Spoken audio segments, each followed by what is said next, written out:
It's time for ACC Central, presented by Just Means Less. I drive into right. It's enough. It's back. And it's gone for the cycle. It's a walk-off grand slam. Florida State wins it. Hosted by Monty Taylor. In the air, center field. Moore is under it. And on to Omaha with the Cardinals. Micah Butel.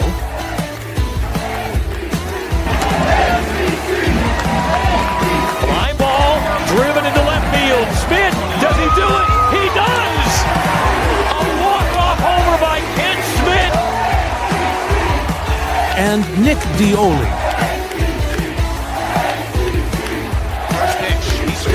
Gets it down. Here comes Hawk. He is safe. And Boston College wins. Fastball off the plate for 2 balls, 2 strikes. Monty just got landed on. There are 2 pigeons roosting right above me, and my can of Pepsi Smacked into right field. And a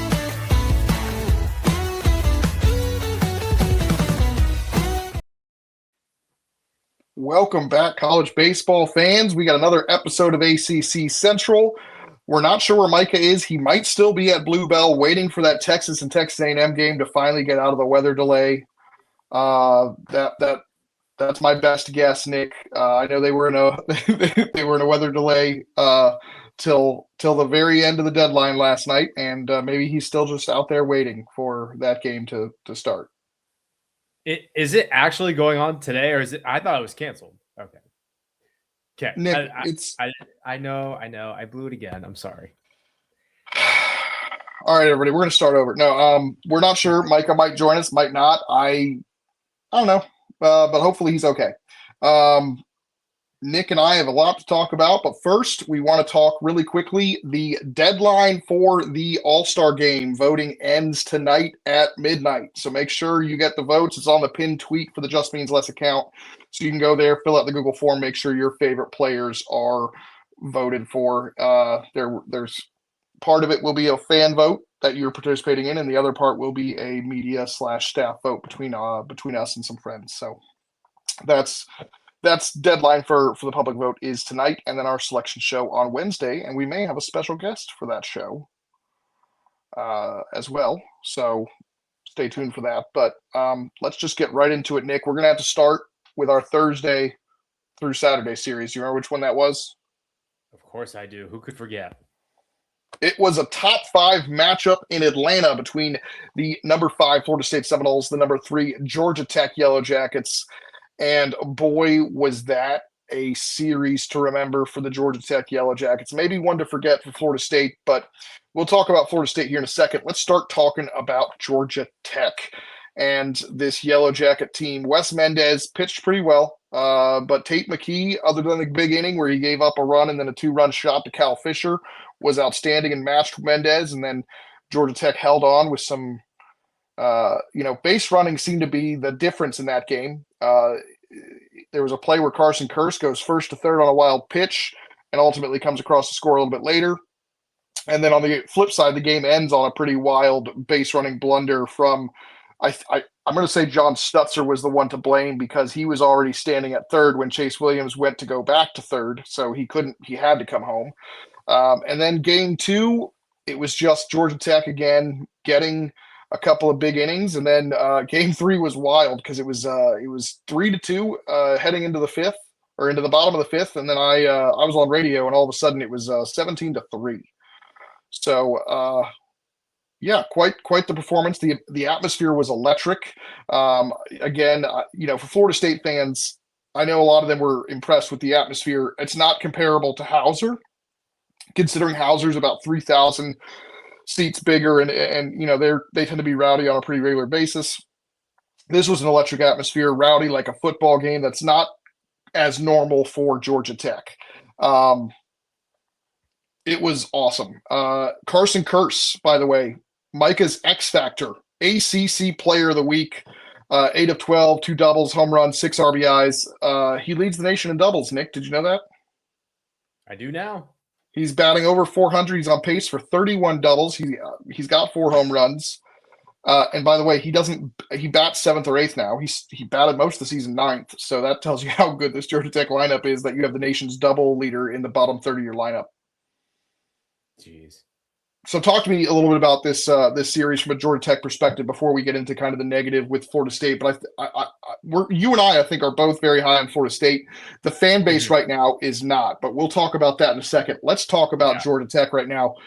You sent out a tweet earlier that said the gap is insane right now. I would have waited. I did see you say that, yes. Yeah. I would have waited just one more week, Nick, because they do have a top three matchup coming with North Carolina, but there is a little bit of a gap.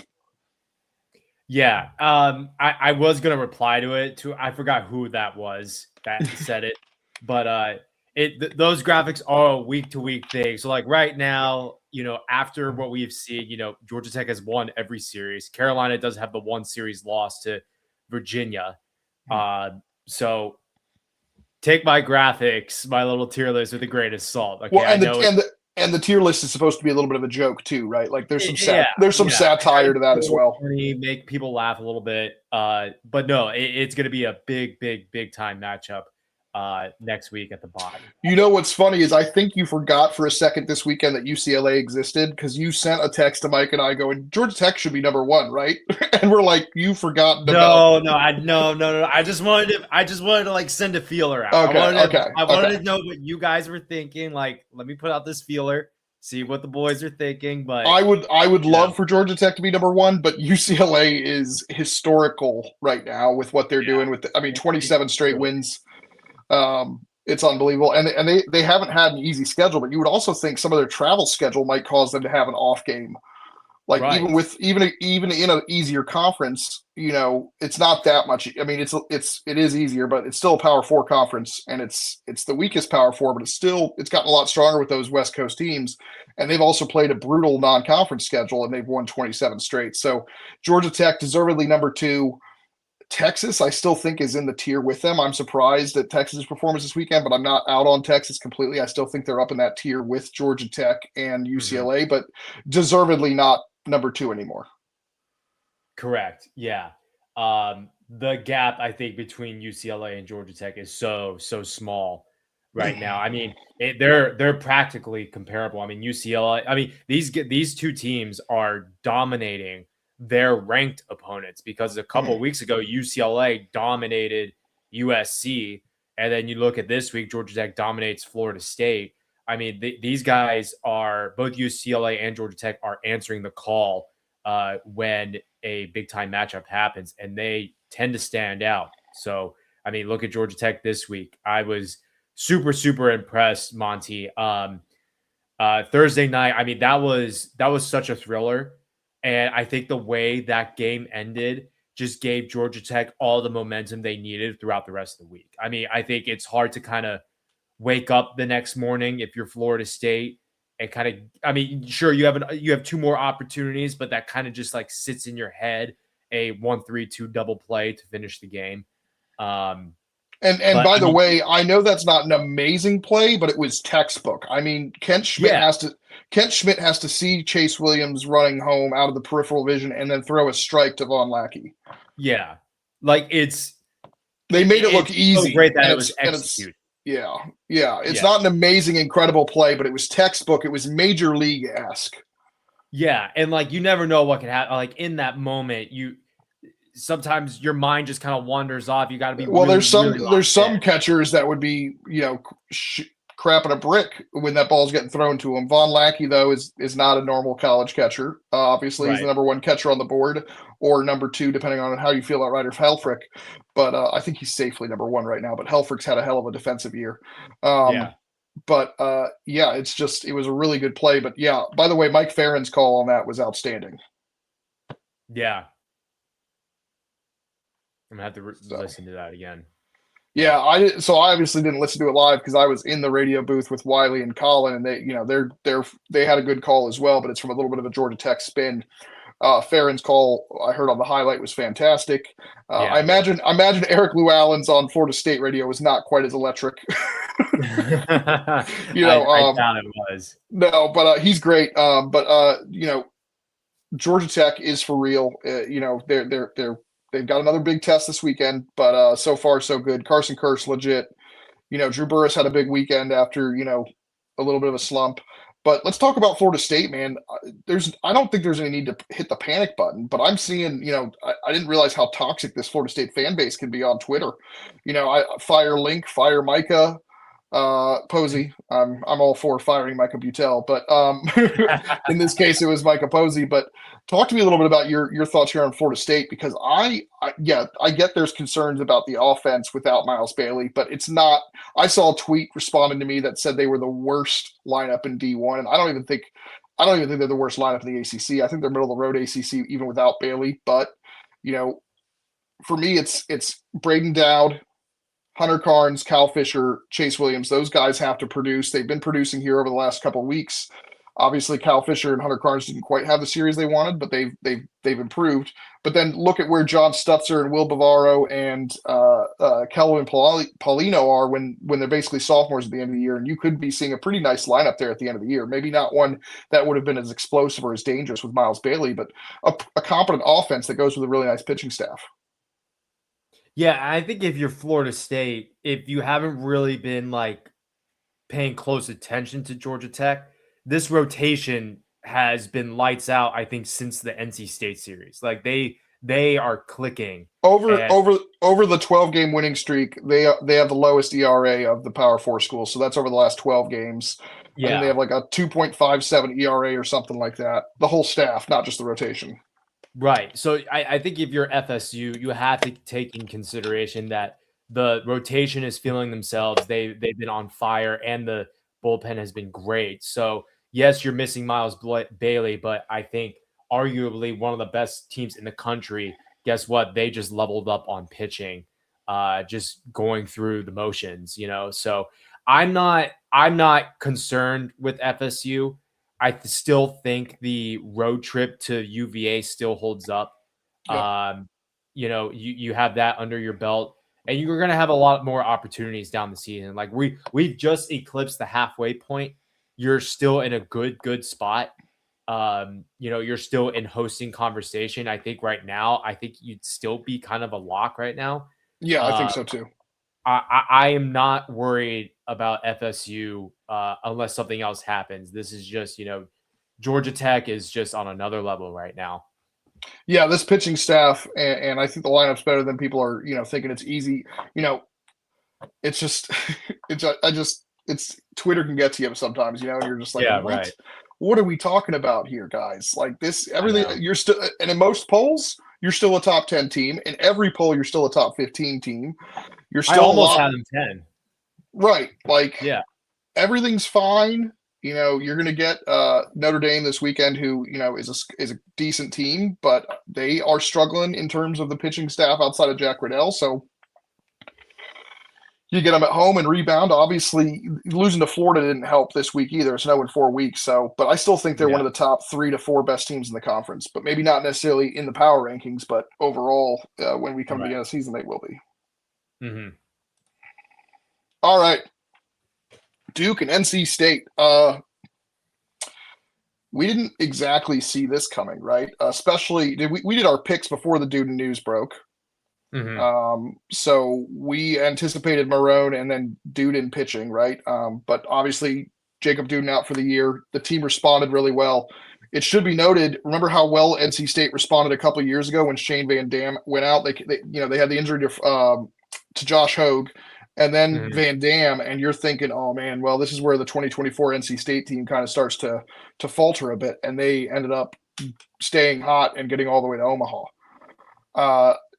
That's a very different team because obviously you had you had a very, very good offensive team with AMAC and Garrett Pennington right there in the middle of the lineup, along with Jacob Kozart. But still, this kind of gave me deja vu on how they responded here, right?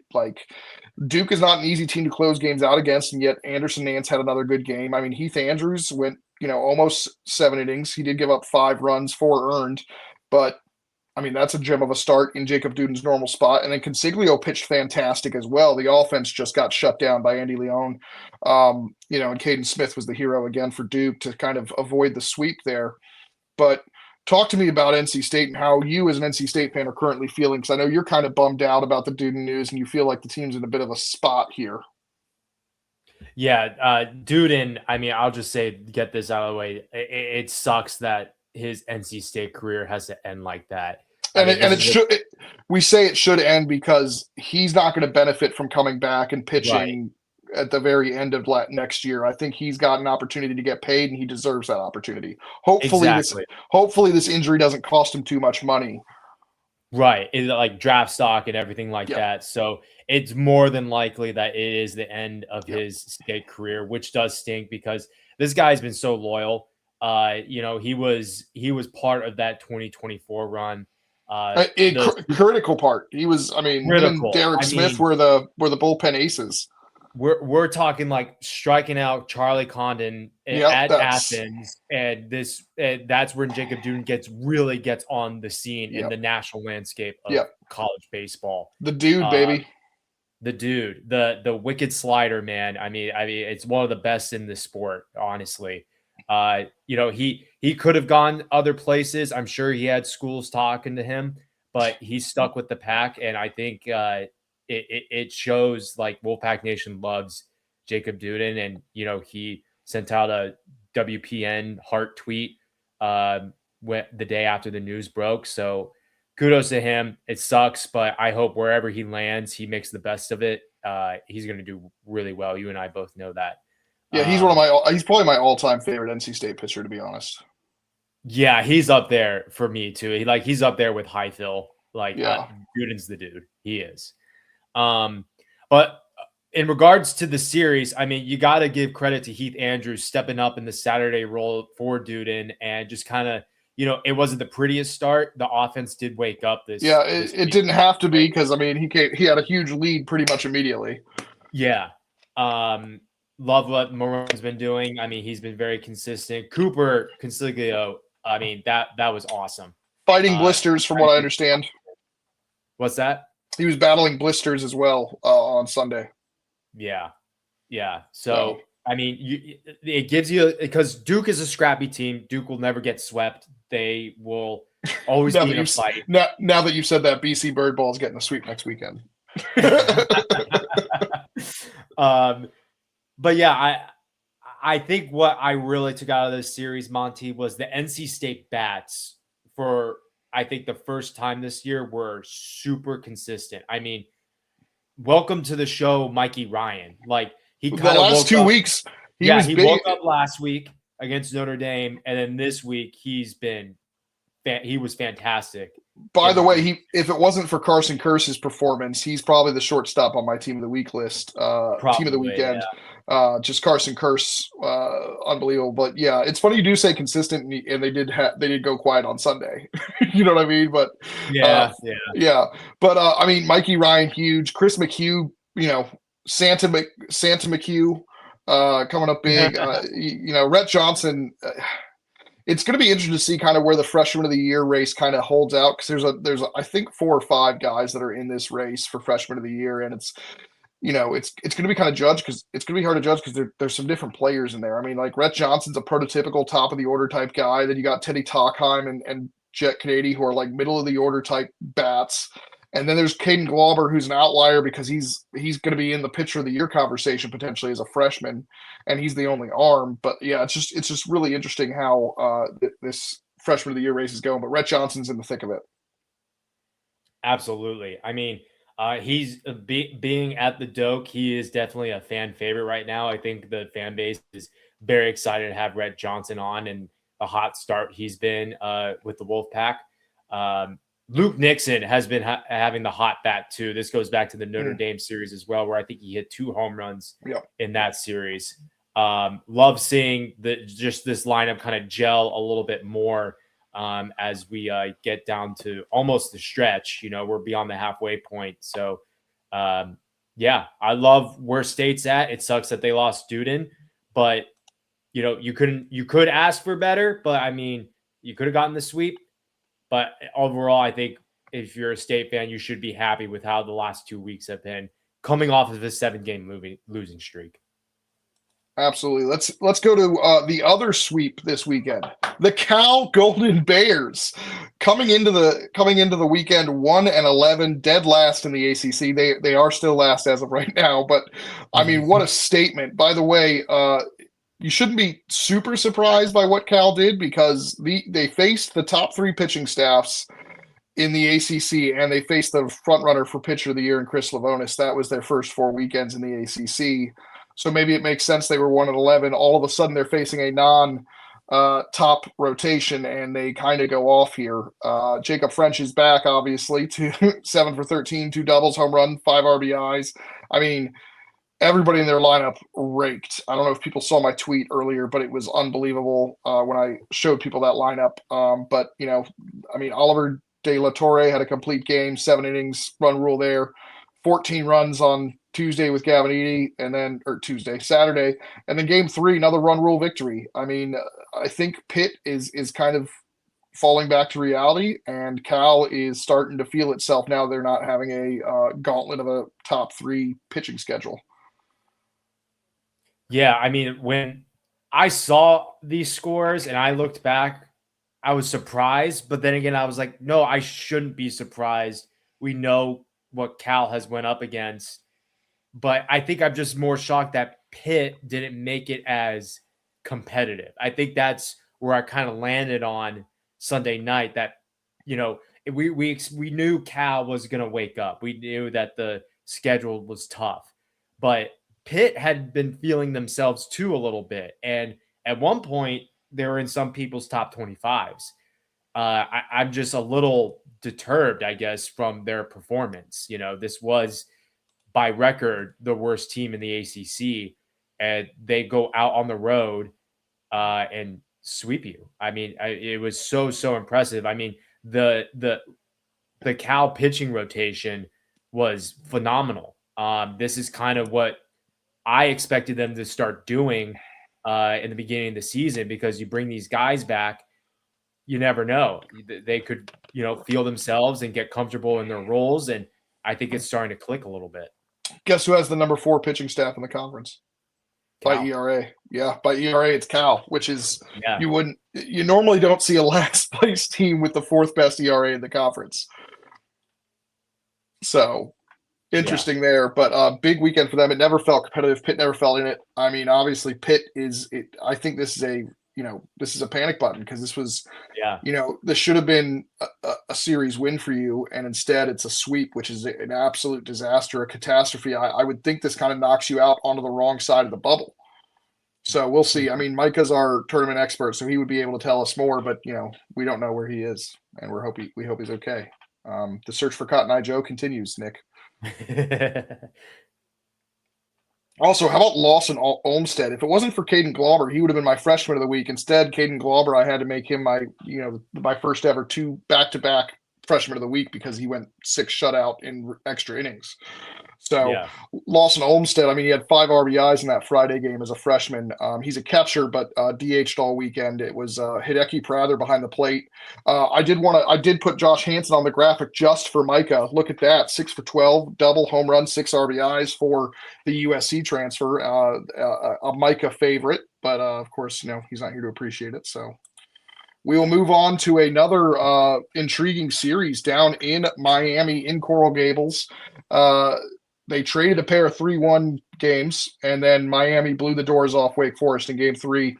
Chris Lavonis doesn't lose often, and he lost on Friday, but Troy Dressler comes up big, outduels Lazaro Cholera on Saturday, and then on Sunday it was AJ Siskar, the staff ace for Miami, taking care of business and keeping Wake Forest on the board. The Wake Forest offense kind of pedestrian this weekend. Obviously, Miami to a certain extent was as well, but when they needed to, they got the job done. Miami, that's 3 straight ACC weekend series victories, 4 total overall. They're kind of back after those first 2 weekends where they dropped series to Boston College and Duke. How are we feeling about Miami right now, Nick? You know, Monty, I'm starting to feel pretty good about They got you Miami. again. They got me again. I mean, I pointed out last week that these guys were 24-8. Who did you pick? What's that? Did you pick Miami or did you stick with Wake? No, I did stick with Wake. Okay. I couldn't remember. Just go ahead. Yeah. They're 24. They were 24-8, top 30 RPI, and you really wouldn't know it. You really Right. it was kind of a shock to everybody. I mean, and this week, man, I got them at pretty much close to the top of my ACC power rankings. They're in my top 25. I think they're kind of feeling themselves a little bit. I think the lineup's been waking up.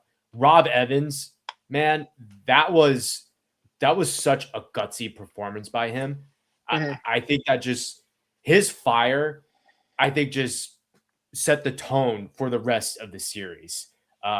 He was out. It was a close pitching duel.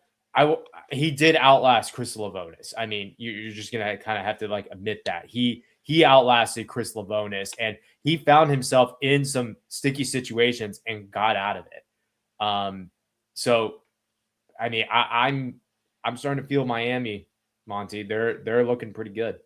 I've now been asked not to pick Wake Forest anymore by Wake Forest. Because I picked them this weekend, and apparently the curse extends to that. So I've been asked no longer to pick Wake Forest. So Wake Forest fans, when you're wondering why I'm not picking them, it's out of respect for you guys and potentially whatever bad juju I'm sending your way. I believed in Wake Forest because I thought they turned a corner a bit. I believed that the bullpen might be a little bit better than Miami's bullpen. To Miami's credit, the bullpen was nails. Bilka was good. Right. Glidewell was good.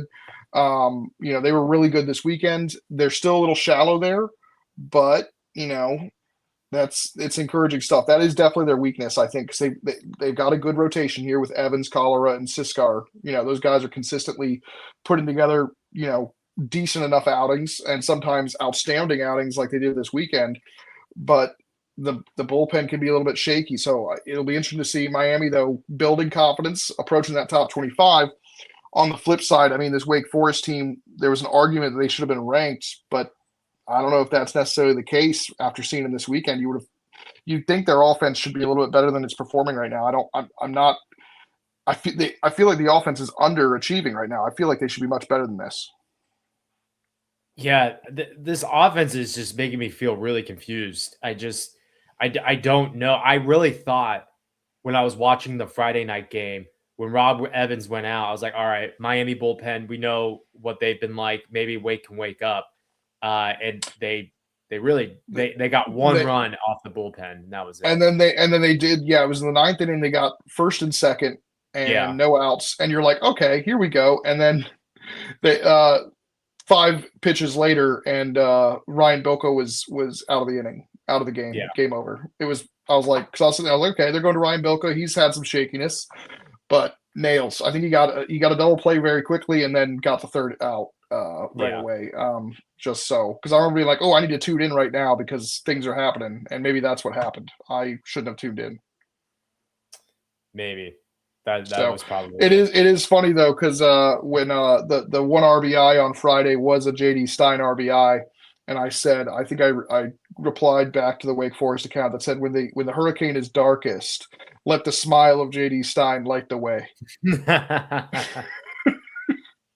So, sweet baby angel, protect them at all costs. But yeah, Miami, we're feeling pretty good about right now. Wake Forest, we're still pretty confused about on where they stand. It seems like they're a very similar team to last year, where they're probably a 2 seed, not quite good enough to be ranked right now. Obviously, there's time for them to kind of figure stuff out and get better. But shout out Troy Dressler for that monster start on Saturday, because if he doesn't do that, they get swept. Mm-hmm. And Will Ray closed that game out. Shout out Will Ray. He's back. Good to see Will back. So, all right. How about we head to South Bend, where Notre Dame is trying some things. And Friday was a close game. Harrison Didewick, 2 home runs. But it was 4-4 late in that game. And Notre Dame had moved Ty Uber back to the bullpen. They bring Ty Uber out late in the game, and Zach Jackson hits a home run to go ahead. And then Virginia adds, I think, 3 more runs in the ninth to make it 8-4. Bullpen issues still a concern. Obviously, Notre Dame then bounces back, wins the Jack Riddell start. They close that one out, which is important. But then on Sunday, nothing seemed to work for them on the mound because Virginia just absolutely dominated with 20 runs, run ruled them, I think, in 8. Because I think they scored 6 runs in the 8th inning to run rule that. But I mean, the Harrison Didewick resurgence continues, which is great. He's been more of a contact doubles guy, but that's 3 home runs when he entered the game with 2 on the year.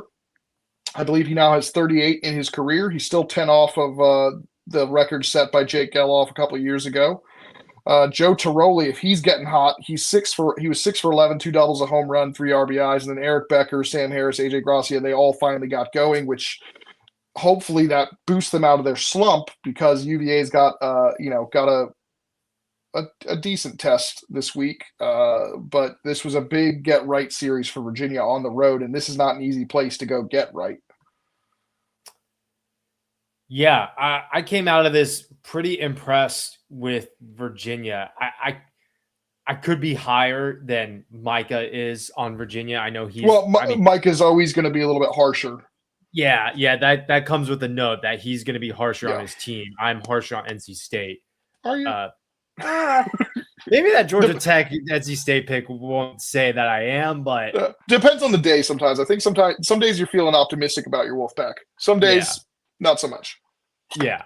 No, I think this because I still want to believe that Notre Dame is a good team, that they still can make regionals. And they put up a fight, but I don't know, man. It's getting, if it's not panic button time, we are very, very close because it is. What is that record that you keep saying? The 7-11. They didn't hit that. They didn't hit that. They didn't avoid sweeps when they needed to. They needed to avoid a sweep at NC State. They needed to avoid a sweep to North Carolina at home. Didn't get done. They needed to beat Louisville, and unfortunately, the way the bullpen is, it's a shame because I do think it's a tournament caliber team, but I just it's so hard to pull out of these spirals. We've seen Virginia Tech struggle in these kind of situations in past years in a very similar kind of thing, right? Where they've got the offense, they've got some starting pitching, but then the bullpen, they don't have enough there in the bullpen. They're trying to figure it out, and I think they're still, in theory, again, there's still time to reel off a bunch of wins, but the way the trend is going, things don't look good. It's a panic button situation for sure. Yeah. So it's a shame, but I came out of this like Virginia. They're kind of like where Carolina was a couple of weeks ago, where they're just kind of like treading water and just like, kind of under the radar a little bit in the national landscape. Now that Carolina's ascended to everyone's like top 5 in their top 25s, I like the spot Virginia is in right now because you think about it, the 3 of us who cover the ACC know that this Notre Dame team is good, and it could have been a trap spot. I mean, even a couple of years ago when Notre Dame wasn't that good and Virginia was an Omaha team, they got swept in South Bend. Right. Yeah. So I mean, like coming off of 2 sweeps and pretty much very competitive games, you'd think that maybe the home field advantage would help Notre Dame and kind of trap Virginia, but kudos to Virginia to not fall on that. Yeah, I think if Virginia had come in there on a little bit better of an upward trend, maybe it's more of a trap, but I think they knew they needed this series and needed to get right, and that probably helped a lot. But yeah, Virginia's in good shape. It's gonna be interesting to see how they handle the rotation because Kyle Johnson should be fully stretched out now at this point. He threw 80 pitches in that game on Friday, so that was the last kind of benchmark before being fully stretched out. It's interesting, they kind of moved Henry Zatkowski out of the rotation, although Henry's better than the other, has consistently been better than the other 2 options that stayed in there. So it'll be interesting to see if they shuffle that up. They end up shuffling that around. Zatkowski did make three appearances out of the bullpen in the 4 games, and I think threw 6 shutout innings in those 3 games. So he was in the conversation for pitcher of the week was a nominee for pitcher of the week from Virginia. So interesting to see how they're going to handle that rotation with Kyle Johnson fully stretched out because they were originally piggybacking in the 2, but it'll be interesting to see how that shakes out, whether Stamler or Payon make way for Zatkowski. All right. How about BC Birdball? My goodness. First of all, Virginia Tech has been dominated in the first two games of a bunch of series. They came out and were given Boston College everything they could handle. Mm-hmm. I'm impressed that Boston College lost that extra inning thriller on Friday and then bounced back to win both games. Colarusso and Brady Miller got tagged a bit, but Tyler Mudd, career high 7 innings, 2 earned runs in a needed Sunday series. What are the thoughts here on BC Birdball? They go 4-1 last week with wins over Dartmouth and UMass. In the midweeks, they're going to have a double midweek this week. A little bit tougher test with Northeastern and UConn, but both are at home. But what's the thought here on BC Birdball? I think they're just going through the motions. They needed this series very, very much. Going through the motions? Wow. Maybe not the best choice of words there, but I don't know. Like they're doing really, really well. Like there are some series that I expect them to win. I expected them to win this one. There's some where I'm just like, they might lose this series here. I think the biggest advantage was that this was at home. These guys are thriving at home. I like where BC is at. I think they still remain in the top 25. I think after the hot start, they came back down to earth a little bit, and now they're just winning the games they need to win. Wow. You think they came back down to earth? How dare you? So sorry.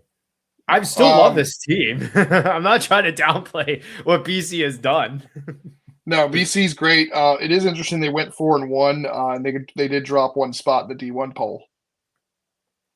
Yeah, they are now 24th, and I thought that was interesting. They lost one game and dropped one. I think that was to make way for Florida, who had been previously unranked. So that kind of makes sense considering what Florida did over the weekend, but still kind of weird that you kind of get punished a little bit there.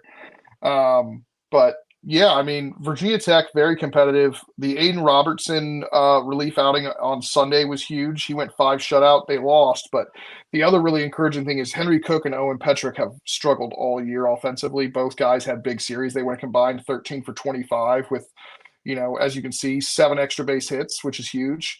Hudson Lutterman obviously had the game winner on Friday, to the triple to put them ahead. So that was huge. But BC keeps on birdballing, and the pitching staff continues to deliver with guys, especially in the bullpen, and it's a lot of fun to watch. And I think the offense is getting better.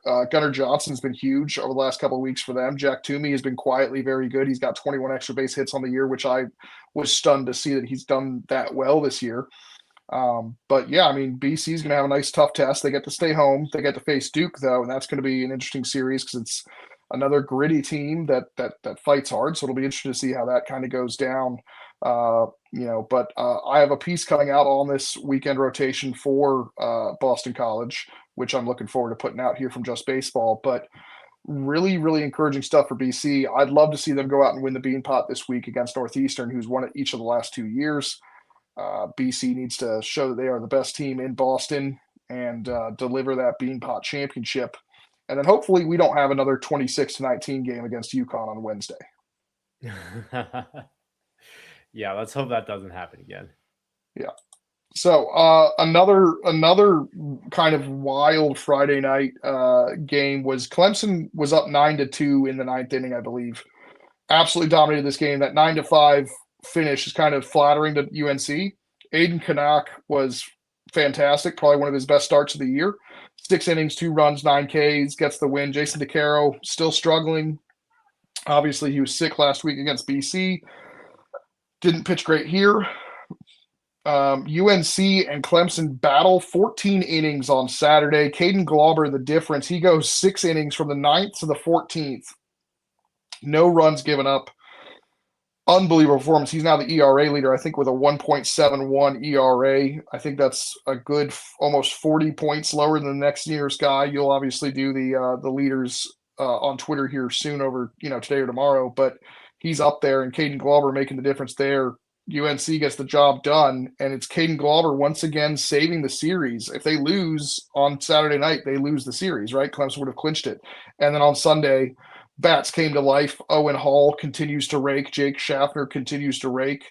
And UNC was able to romp to a 12-5 victory on Sunday. Before we get into UNC, Clemson. We thought they might have a chance to be back, but Clemson just about toast now, right? Yeah, I mean, they built some momentum, but, I think in reality, Monty, I kind of go back to that Wake Forest midweek and just kind of feel like that does shatter your pretty good weekend out at Stanford, because just the way they got dominated there. And you kind of left that in the back burner a little bit because of recency bias, at least I did. And going into this, like, they kind of had to have this series for just like any glimmer of hope. This team is very much in contention of missing the NCAA tournament.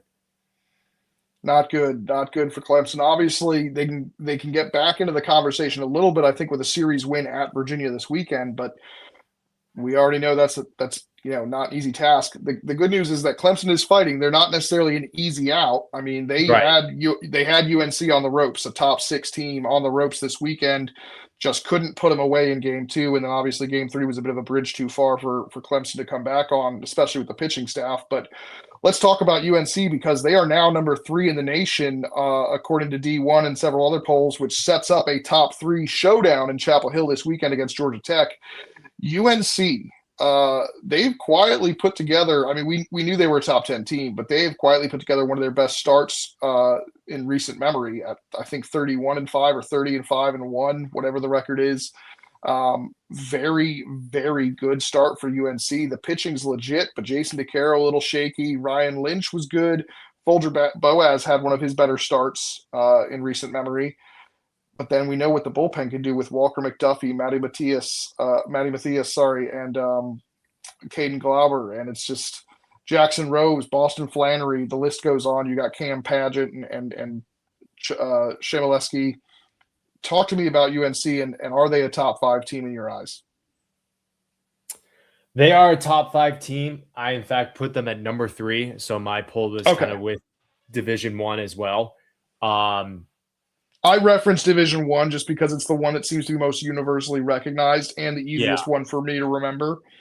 Because there's now so many polls out there, including one for Just Baseball, that I should probably be referencing, but I don't always see it in time or commit it to memory versus what D1 has.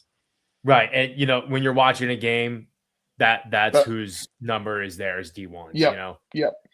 So, I mean, at this time last year, Carolina was really making noise. And I think the difference between this year's team and last year's team is that Carolina team was so good. And they had stars like Jake Knapp, and that lineup was just unforgivable.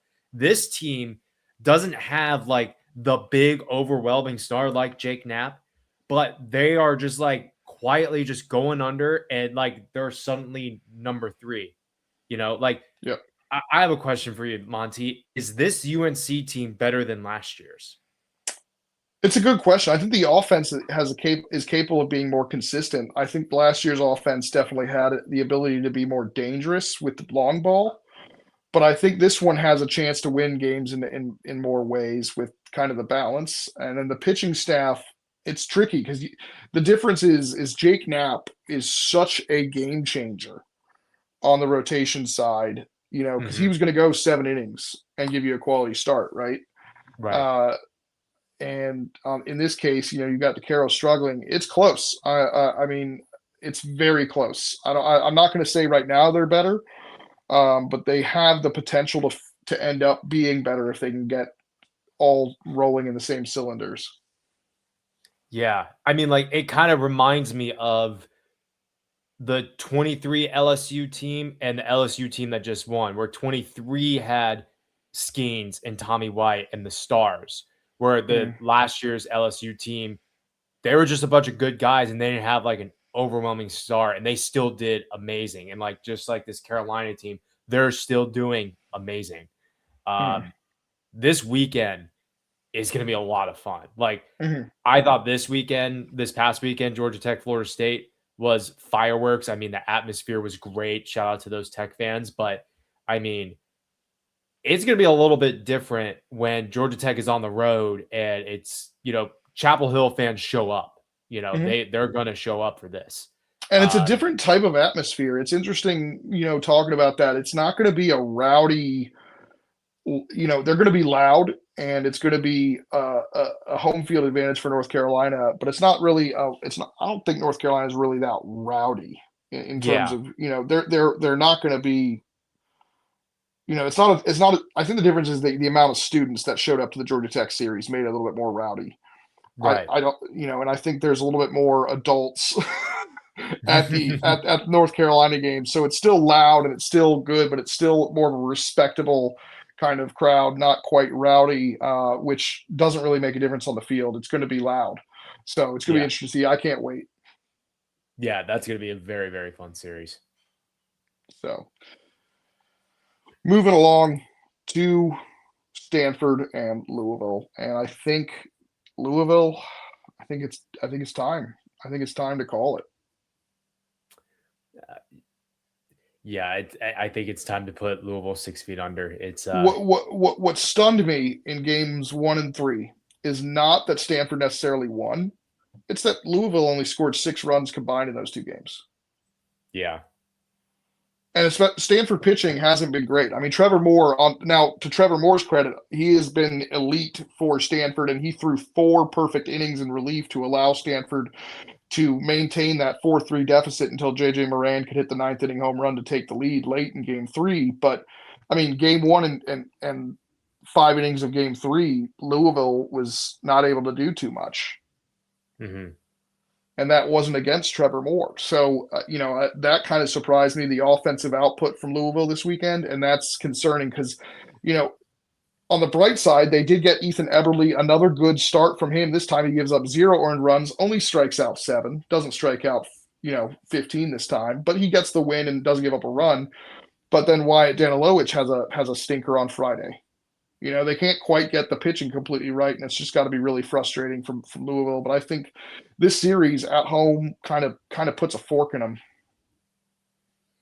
Yeah, I think it does. I think, they're worse. They're just slightly worse off than Clemson. I think, like Clemson, I feel like has Clemson doesn't have that Michigan State loss from opening weekend. Yeah, and I keep as you were talking, Monty, I keep thinking about that Michigan State series and just how kind of duped we got on this Louisville team. It's not looking good, and it's a shame because you brought back a lot of that. You brought back a lot of that offense, and that outfield is amazing.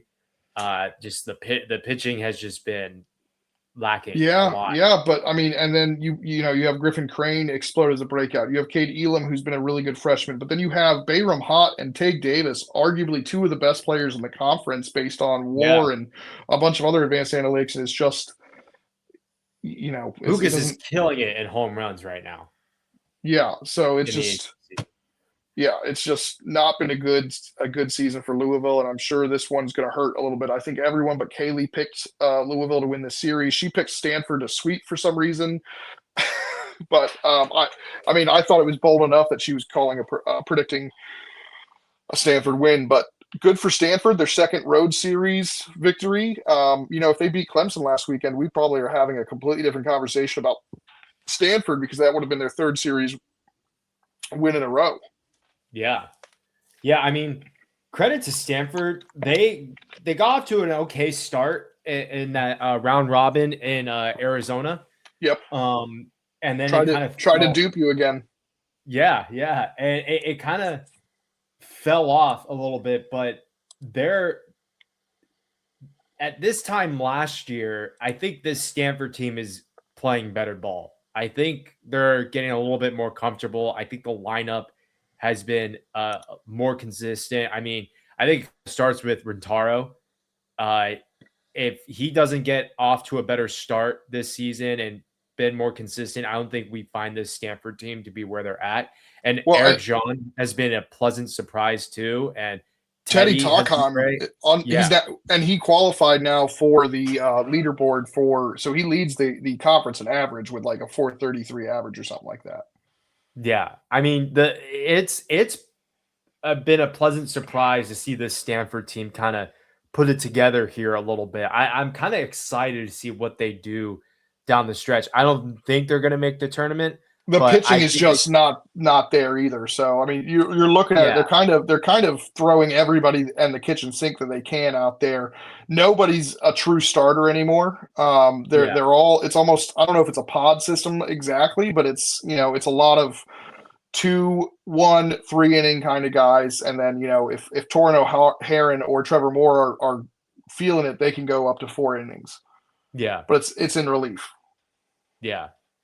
So I'm kind of they're my team to kind of watch, like see what kind of happens. Can they build some momentum going to next season? Who do they spoil? How do they do in the ACC tournament? It's gonna be fun watching this Stanford team kind of put it together here. Yeah, it's gonna be a blast. But oh my gosh, Nick, that's all 8 series. Look at us. 50 minutes. Wow, unbelievable. Any cool thing that happened this weekend you want to talk about? Obviously, I think two of the cool things, I think you had the cancer awareness game at NC State and Duke, and then you had the ALS awareness game up in Boston at Fenway between Virginia Tech and Boston College. I think that's 2 of the really cool things that happened this weekend. I think a lot of money was raised on both sides. Yeah, that's pretty awesome. State has an ALS game too that they do, so like for them to add the cancer game, that's really cool. That's Trey Turner is a big sponsor for that, and I think his wife runs a lot of that. So props to them. I know they always do the video, and it still throws me to the damn Phillies uniform, man. As a Nationals fan, I love Trey Turner no matter what uniform he's in, but like. He's going to end up being remembered as a Philly because of how his career is ending. But great thing for them to do, and obviously they get the W. It was on Saturday, so yeah, that's when they scored a bunch of runs. But hey, as a Nats fan, you can say that he's got the ring with you guys. So that's true. And Bryce Harper left just before the ring. Yeah, which it's kind of a shame, but also, but yeah. So, yeah. My kind of cool little thing, watching the NC State dugout react to the shuttle landing in the Pacific Ocean. They put it on the video board. Oh, cool! In like pregame? No, during the game. It was like the 7th or 8th inning, and you see Duden with like the space glasses, like the space alien glasses, and they're all like. You should like ACC baseball tweeted it out, or so you can find it very easily. But I didn't see this at all. Just like this, because the whole thing that's been going on with Artemis too has been really cool. Whether like that the Stetson softball game that was going on when it lifted off, and they all stopped to watch the at Stetson. I think it was Florida State at Stetson softball, and they all stop in the middle of the game and everyone's looking at it. Everything's been so cool with that whole thing. But yeah, I'm gonna have to go search for that tweet. Yeah, so that was really, really cool to see, and to see like Duden like excited because like obviously this is the first game where everyone knows that Duden's out, but to see him happy about that and like all the guys watching that, there was also everyone knows this, but they put it on the video board because one of the astronauts did go to NC State, so that was a big deal. That's right, I forgot about that. Yeah. So that was my kind of cool thing of the week. All the State guys with their jaws dropped like this. Oh my God. That was pretty sick. So yeah. All right. Well, that's going to do it for us. Last thing I just want to plug again, go vote for the All-Stars. It ends at midnight tonight. We'll have our selection show on Wednesday, potentially with an All-Star guest. So hopefully you know what? I'm willing to bet you Micah probably told us he wasn't going to be here tonight in advance, and we both forgot because it was probably something that was told verbally and we just forgot. But yeah. Hopefully Micah's I was not here last Wednesday, so maybe he said it and I was not here. Maybe, and I didn't hear it. So either way, for Micah, for Nick, for me, just means less.